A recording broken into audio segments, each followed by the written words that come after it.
Uma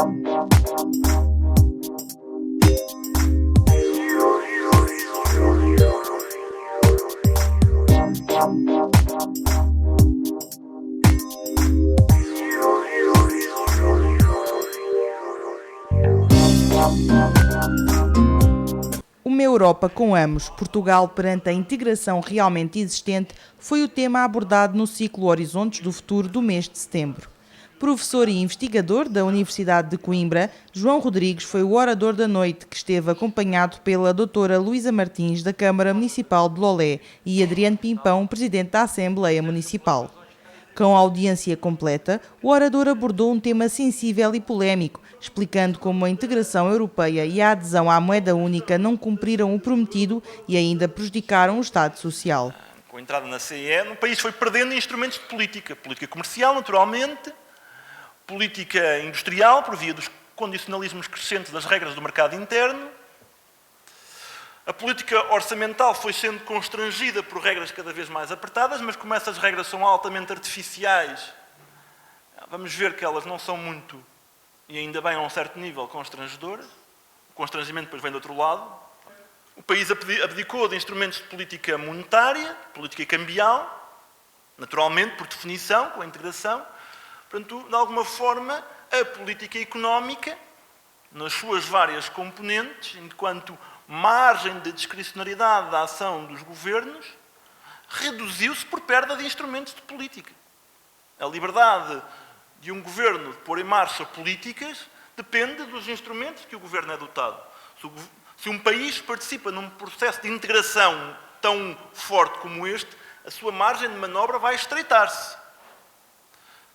Podemos, e eram muitas as concessões e influentes que defendiam, que esse estreitamento da margem de manobra, atar as mãos do Estado, é o melhor que nós podemos fazer. Para quem tem um compromisso com o Estado Social, nestes 4 pilares, para quem tem um compromisso nas condições semiperiféricas da sociedade portuguesa, com a necessidade de termos um Estado desenvolvimentista, não se trata apenas de alterar as relações sociais, tornar a sociedade menos desigual, proteger, trata-se também de promover o desenvolvimento das forças produtivas, se quiserem, nacionais. Trata-se de termos um Estado dotado dos instrumentos de política industrial, de política comercial, para gerir a própria integração do país, quer do ponto de vista comercial e industrial, quer do ponto de vista da própria gestão da política cambial e da própria gestão e papel do Banco Central na regulação, enquadramento do crédito e do setor financeiro, influenciando ou mesmo determinando os setores que beneficiam do crédito. Coisa que o país, por definição, deixou de poder fazer. Nesse sentido, João Rodrigues dá vários exemplos, mostrando como a falta de instrumentos políticos tiveram várias consequências. Aponta a falta de soberania dos países europeus como um dos maiores problemas do sistema político. Um governo pode ser eleito com inúmeras promessas. A questão se esse governo dispõe ou não de instrumentos de política, de margem de manobra, se vocês quiserem, de soberania, e eu dou muita importância a este conceito, crescentemente, de soberania. O que é que eu entendo por soberania? Margem de manobra. Capacidade de exercer, mobilizando instrumentos de política, a autoridade sobre um território e uma comunidade política. Essa autoridade, obviamente, é legitimada democraticamente. A Constituição da República Portuguesa, abre este parênteses, como todas as Constituições democráticas, proclama no seu artigo 1º Portugal como uma república soberana, baseada na vontade popular. O facto do soberano vir lá, no início da Constituição, não é por acaso. Mas não há soberania do ponto de vista material, se vocês quiserem, se não houver instrumentos de política. Portanto, os Estados da zona euro não são verdadeiramente soberanos, estão submetidos a uma autoridade supranacional de natureza pós-democrática, que tem no Banco Central Europeu um dos seus pilares. Isso ficou transparentemente manifesto durante estes 6 meses de 2015. No fim do seu discurso, aponta algumas soluções para o futuro da Europa. Como é que saímos disto? Faça este...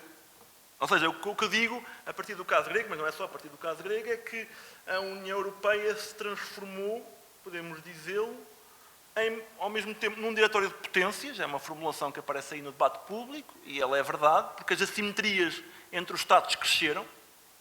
Há Estados mais bem adaptados, foram eles, aliás, que guiaram a integração monetária, nomeadamente a Alemanha, mas nós não devemos tanto falar em termos de Estados como em termos de grupos sociais dentro dos Estados. Porque um problema da heterogeneidade e da emergência deste padrão entre credores e devedores é que nós começamos a trocar preconceitos uns com os outros. Desenvolve-se a inimizade entre os povos. Um dos paradoxos da integração europeia, da integração monetária, é que ela foi construída para diminuir a inimizade entre os povos e está a incrementá-la. Os alemães, as classes trabalhadoras alemães, pagaram um preço duro pela inserção da Alemanha no euro. Mas, obviamente, as classes trabalhadoras alemãs têm uma economia com uma pujança que as economias periféricas não dispõem.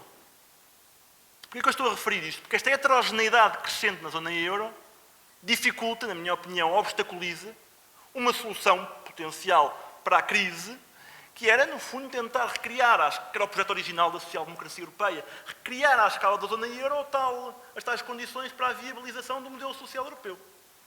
Num espaço crescentemente heterogéneo, de desenvolvimento desigual, esse acordo político transnacional é cada vez mais difícil, ainda para mais tendo emergido uma fratura credor-devedor, graças à forma liberal com que a União Europeia, em geral, e a zona euro se organizou.